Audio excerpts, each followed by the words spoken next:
ഷാജി രാഘവൻ, ഇപ്പോൾ കേജ്രിവാൾ രാജിവെക്കുന്നു. കേജ്രിവാളിനൊപ്പം മന്ത്രിസഭയിലെ എല്ലാവരും രാജിവെക്കും. പുതിയ മുഖ്യമന്ത്രി വരാൻ പോകുന്നു. അതുവഴി BJPയുടെ തന്ത്രങ്ങളെ പുറത്തു കാണിക്കാൻ, കുറച്ചുകൂടി വ്യക്തതയോടെ കാണിക്കാൻ തങ്ങൾക്കാകും എന്നുള്ള ആത്മവിശ്വാസമാണ് ആം ആദ്മി പാർട്ടിക്ക്. അങ്ങനെ ധാർമ്മികത ഉയർത്തിപ്പിടിച്ചുകൊണ്ടുള്ള രാജി എന്ന രൂപത്തിലാണ് ആപ്പ് അതിനെ വ്യാഖ്യാനിക്കുകയും പുറത്തു പറയുകയും ചെയ്യുന്നത്. എങ്ങനെയാണ് BJP ഇതിനെ കാണുന്നത് ഇനിയിപ്പോൾ വരുന്ന നിയമസഭാ തെരഞ്ഞെടുപ്പുകളുടെ പശ്ചാത്തലത്തിൽ?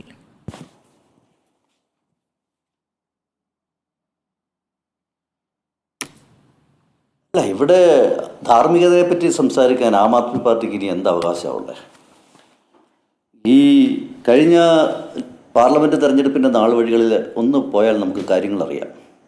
അന്ന് രാജ്യത്ത് കോൺഗ്രസ്, ആം ആദ്മി പാർട്ടി, CPM ഇവരൊക്കെ നേതൃത്വം കൊടുക്കുന്ന ഇന്ത്യ മുന്നണി രാജ്യത്ത് തെരഞ്ഞെടുപ്പിൻ്റെ പ്രചരണത്തിൽ ഏറ്റവും വലിയ തോതിൽ അവർ ഉയർത്തിയ വിഷയമെന്ന് പറയുന്നത് BJPയും NDAയും രാഷ്ട്രീയ എതിരാളികളെ കള്ളക്കേസിൽ കുടുക്കി. അതായിരുന്നല്ലോ പ്രധാനപ്പെട്ട ആരോപണം. അതിനു വേണ്ടിയിട്ട് ഏറ്റവും അവർ ഉയർത്തിക്കാട്ടിയ കേസ് എന്ന് പറയുന്നത് ശ്രീ കെജ്രിവാളിൻ്റെ അറസ്റ്റും ആ കേസ് മറ്റേ ഡൽഹി മദ്യനയ കേസിൻ്റെ അതുമായി ബന്ധപ്പെട്ട കേസാണ്. സത്യത്തിൽ ഇന്നിപ്പം മാന്യതയുണ്ടെങ്കിൽ ഇതിനകം ഞാൻ മനസ്സിലാക്കുന്നത് CPMും കോൺഗ്രസും തിരുത്തി പറഞ്ഞു കഴിഞ്ഞു. അവർ ക്ഷമ പറഞ്ഞില്ല എന്നേ ഉള്ളൂ. കാരണം ഇപ്പോൾ ഹരിയാനയിൽ ഒരു തെരഞ്ഞെടുപ്പ് നടക്കുന്നുണ്ട്. ആ തെരഞ്ഞെടുപ്പിൽ കോൺഗ്രസും CPMും ഒരുമിച്ച് മത്സരിക്കുന്നത്. അവിടെ ഒരു സീറ്റ് കോൺഗ്രസ് CPMന് കൊടുത്തിട്ടുണ്ട്.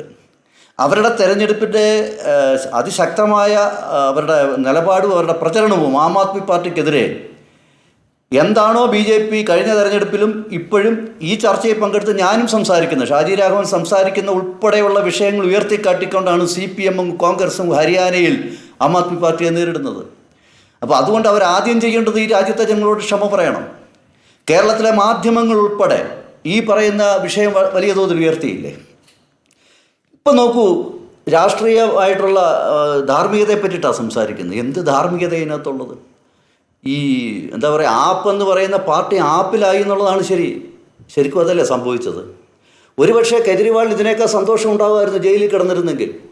കാരണം ജയിലിൽ കിടന്നിരുന്നെങ്കിൽ ഒന്നും ചെയ്യാൻ പറ്റാത്തതിൻ്റെ കാരണം എന്നെ പിടിച്ച് ജയിലിലിട്ടതാണെന്നെങ്കിൽ അദ്ദേഹത്തിന് പറയാൻ സാധിക്കും. ഇന്നിപ്പോൾ അദ്ദേഹം ജയിലിൽ നിന്ന് പുറത്ത് വരുമ്പോൾ വളരെ കൃത്യമായി ഇവിടെ ആം ആദ്മി പാർട്ടിയുടെ പ്രതിനിധി സംസാരിക്കുന്നത് കേട്ടു. ചില കോടതി പരാമർശങ്ങൾ കോടതിയിൽ കേസ് വിസ്താരവേളയിൽ ഒക്കെ സംഭവിക്കാറുണ്ട്. പക്ഷെ കൺക്ലൂഷൻ എന്താ കേസിൻ്റെ? എന്തായിരുന്നു ജാമ്യത്തിൻ്റെ വ്യവസ്ഥ? ഒന്ന്, അദ്ദേഹം പെട്ടിട്ടുള്ള കേസിനെ പറ്റി ഒരക്ഷരം മിണ്ടാൻ പാടില്ല. ജനങ്ങളുടെ മുമ്പിലും പാർട്ടി അണികളുടെ മുമ്പിലും ഡൽഹി മദ്യനയ കേസിനെ പറ്റി ഒരക്ഷരം പോലും ന്യായീകരിക്കാൻ പാടില്ല, മിണ്ടാൻ പാടില്ല. ഒന്ന്. രണ്ട്, മുഖ്യമന്ത്രിയുടെ ഓഫീസിൻ്റെ പരിസരത്തോടു കൂടി പോലും പോകാൻ പാടില്ല. മൂന്ന്, ഡൽഹി സെക്രട്ടേറിയറ്റിൽ നിങ്ങൾ കയറാൻ പാടില്ല. 10 ലക്ഷം രൂപയുടെ ബോണ്ട്, ഇതിലും ഭേദം അകത്ത് കിടക്കുന്നതല്ലേ? ഒരു നിവൃത്തിയില്ലാതെ ഇപ്പോൾ അദ്ദേഹം രാജിവെച്ച് മറ്റൊരാൾക്ക് പകരം മുഖ്യമന്ത്രിയാക്കുന്നു എന്ന് പറഞ്ഞാൽ അതിനർത്ഥം എന്താ? ധാർമ്മികതയല്ലത്, മറ്റൊന്നും ചെയ്യാനില്ല. നമുക്കറിയാം, ഈ ആം ആദ്മി പാർട്ടി രാജ്യത്ത് 2011-12 കാലയളവിൽ വലിയ, പ്രത്യേകിച്ച് മൻമോഹൻ സിംഗിൻ്റെ ഭരണത്തിൻ്റെ ആ മുന്നണിയുടെ അവസാന നാൾ വഴികളിലുണ്ടായ വലിയ അഴിമതിക്കെതിരെ രാജ്യത്തുണ്ടായ വലിയ മൂവ്മെൻറ്റാണ്. ആ അഴിമതിക്കെതിരെ അണ്ണാ ഹസാരെ നയിച്ച അഴിമതി മൂവ്മെന്റിന്റെ പ്രോഡക്റ്റാണ് ഈ ആം ആദ്മി പാർട്ടി എന്ന് പറയുന്നത്. അതിന്റെ മെച്ചം നിങ്ങൾക്ക് കിട്ടിയല്ലോ ശ്രീ ഷാജി രാഘവൻ. അതിന്റെ മെച്ചമാണല്ലോ BJPക്കും കിട്ടിയത് ശ്രീ ഷാജി രാഘവൻ. അങ്ങനെ നിങ്ങളൊരു B ടീമായി തന്നെ ആപ്പിനെ ആ സമയത്ത് വ്യാഖ്യാനിച്ചിരുന്നു. പിന്നെ നോക്കൂ, നിങ്ങൾക്കൊപ്പം വരാത്തവരെ മാത്രമാണ് കേസിൽ കൊടുക്കുന്നത്. അതാണ് പ്രതിപക്ഷം ആവർത്തിച്ച് പറഞ്ഞുകൊണ്ടിരിക്കുന്നത്. നിങ്ങളുടെ മുന്നണിയിലേക്ക് വരുന്നവരെ നേരത്തെ കേസിൽ പെടുത്തുകയും പിന്നീട് നിങ്ങളുടെ മുന്നണിയിലേക്ക് വരുമ്പോൾ ആ കേസുകൾ ഇല്ലാതാവുകയും ചെയ്യുന്ന എത്രയോ പേരുണ്ടല്ലോ. അതെന്താണ്? അതിനെ നിങ്ങൾക്ക് എങ്ങനെ വിശദീകരിക്കാനാകും? അല്ല, ഈ ഞാനിപ്പോൾ തുടക്കത്തിൽ ഞാൻ പറഞ്ഞ സ്മൃതി കേട്ടില്ലേ? ഇപ്പോൾ സ്മൃതി മാത്രമേ പറയുന്നുള്ളൂ. ആം ആദ്മി പാർട്ടിക്കെതിരെ കഴിഞ്ഞ 6 മാസം മുമ്പ് അറസ്റ്റ് ഉണ്ടായ സാഹചര്യം നമുക്കറിയാം. അത് കോൺഗ്രസിൻ്റെ അവിടുത്തെ PCC പ്രസിഡന്റ് കൊടുത്ത പരാതിയുടെ പുറത്താണ് അറസ്റ്റ് ഉണ്ടാവുന്നത്. ഡൽഹി മദ്യനയ പക്ഷേ അതിനുശേഷം അതിലൊരു വ്യക്തത കുറവൊന്നുമില്ല ശ്രീ ഷാജി രാഘവൻ. അതിനുശേഷം തിരഞ്ഞെടുപ്പ് സമയത്ത് അറസ്റ്റിലേക്കും നടപടിയിലേക്കും പോയതിനെ തന്നെയാണല്ലോ പിന്നീട് ആ സമയത്ത് കോൺഗ്രസും വിമർശിച്ചത്. ശരി, ഞങ്ങൾക്കും പരാതിയുണ്ട്. പക്ഷേ ആ പരാതിയിൽ അറസ്റ്റിലും നടപടികളിലേക്കും നിങ്ങൾ ഏത് ഘട്ടത്തിൽ പോകുന്നു? തിരഞ്ഞെടുപ്പ് അടുത്ത് വരുമ്പോൾ അത് ഒരു ആയുധമായി ഉപയോഗിക്കുന്നു. അതാണ് പിന്നീട് അവരെല്ലാവരും പ്രതികരിച്ചത്. താങ്കൾ അതെന്താണ് മറന്നു പോകുന്നത്? സ്മൃതി എൻ്റെ പറമ്പിൽ കയറി വരുത്താൻ വാഴക്കൊല വെട്ടി.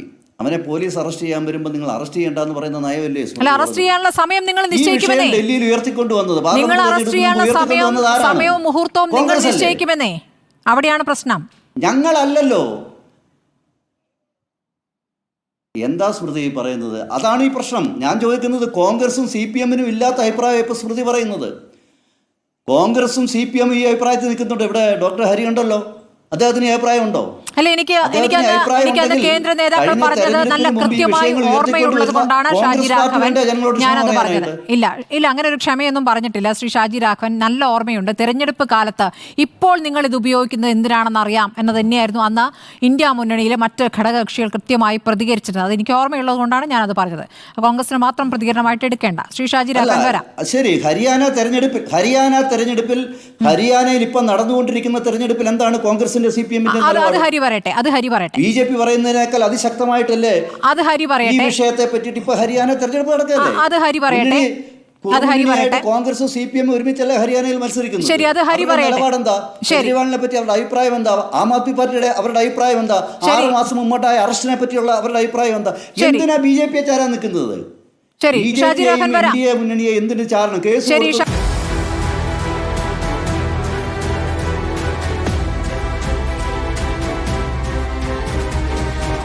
Debate with Smriti Parithikad.